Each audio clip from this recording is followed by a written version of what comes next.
కొంతసేపు కనబడి అంతలోనే మాయమయ్యే ఆవిరి వంటిదిరా ఈ జీవితం.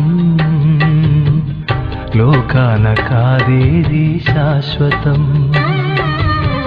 కొంతసేపు కనబడి అంతలోనే మాయమయ్యే ఆవిరి వంటిదిరా ఈ జీవితం.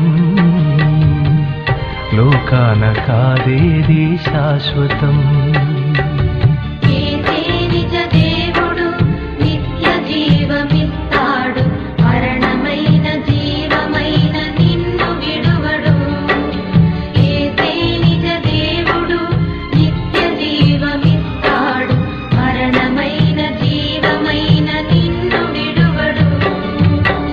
కొంతసేపు కనబడి అంతలోనే మాయమయ్యే ఆవిరి వంటిదిరా ఈ